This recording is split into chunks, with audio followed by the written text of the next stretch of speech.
off large tracts of their, what do they call it, of their concessions, which had trace gold, but not in the commercial value that they would be using their machinery to mine.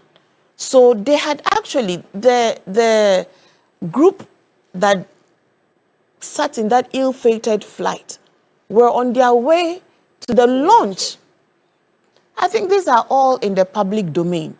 So the president is literally telling you that these alternative programs are our hope to actually finally dealing decisively with the problem of Galamsey.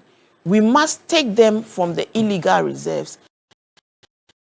And for those who are still willing to do mining, we must put them into responsible cooperative mining programs. Once we are at it, we must also begin to expand job opportunities in other spheres, in agriculture, in trade, in skills, which is why the youth programs that have been launched, also targeting communities that have been havocked by illegal mining, so that the young people in those communities would have some alternative livelihood. That's one. Then he says that the issue about declaring a state of emergency. We hear everybody's concern and we take it on board.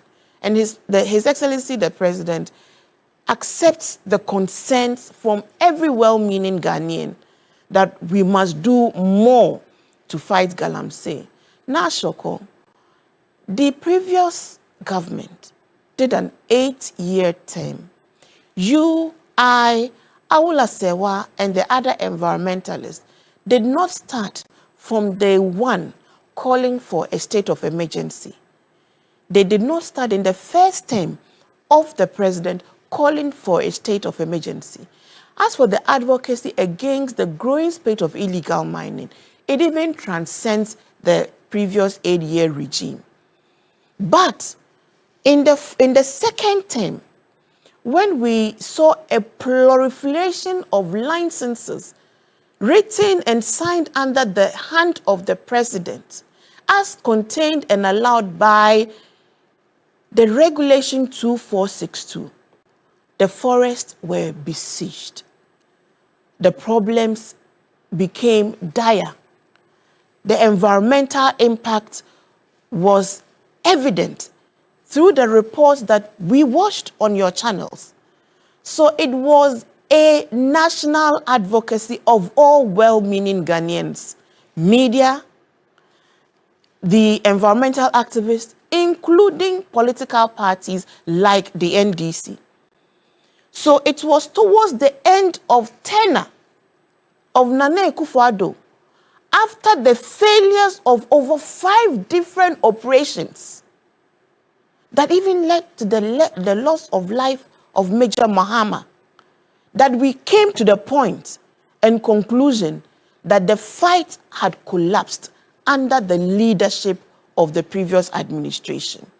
That the leadership they had provided, the commitment that had waned as a result of findings contained in a report presented by a Minister of Environment, that his attempt to fight the menace was being frustrated from no quarters other than the high quarters of the presidency. Names were mentioned.